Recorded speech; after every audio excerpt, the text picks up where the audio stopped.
ملګرو دوستانو په نن ویډیو کې به زه تاسو ته د ښکلا سریال اداکارې طبقې په اړه لنډ ښایسته او جالبه معلومات درکړم.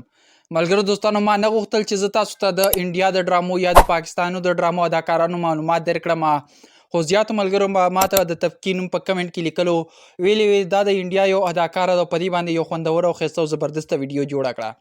نو ملګرو راځئ داسې مختصر غونډه کې معلومات درکوم، که تاسو یې پیژنئ او تاسو یې مینوال یئ نو ویډیو ستاسو دپاره ده. نو ملګرو دوستانو په نن ویډیو کې به زه تاسو ته د طبقې په اړه معلومات درکوم، د هغې به درته نوې ډرامې درښایم، سریالونه به یې درښایم او دغسې د هغې د لایف زندګۍ په اړه به درته لږ معلومات درکوم. نو ملګرو ویډیو ډېره نه اوږدوو، راځئ ځو د ویډیو په طرف. خو د ویډیو د شروع کېدو نه مخکې دا یوه غوښتنه لرم، که تر اوسه پورې تاسو زموږ د یوټیوب چینل نه وي سبسکرایب کړی نو مهرباني وکړئ چینل سبسکرایب کړئ او ور بیل آیکن در سره پریس کړئ چې زموږ هره نوې ویډیو تاسو ته پر وخت درځي. نو راځئ شروع کوو ویډیو.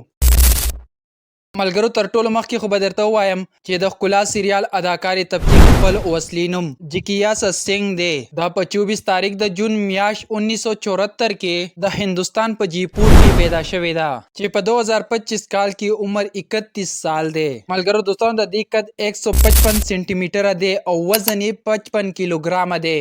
د سترګو او ویښتو رنګ یې تور دی. ټولې خپلې د مکتب زده کړې په جیپور کې ترسره کړي دي. ملګرو دوستانو که تاسو ته پته نه وي نو د دې د پلار نوم نیراج سنګ دی، یو ورور لري د دیکیارو سنګ په نوم باندې. دا په 2014 کال کې په لومړي ځل فلمي نړۍ ته راغله، یعنی د فلم جوړولو د ډرامو جوړولو سره ډیر زیات شوق خو په 2014 کال کې راغله ده او په ټولو 9 سریالونو کې کار کړی دی چې تاسو یې را سره انځورونه کتلی شئ او د دې نه بعد درته یو سریال انځور هم په سکرین درښایم. نو راځئ ملګرو چې را سره د سریالونو انځورونه په سکرین باندې وګورئ. ملګرو چې په سکرین درته کوم انځور ښکاري نو دا یې ډومبنی سریال دی.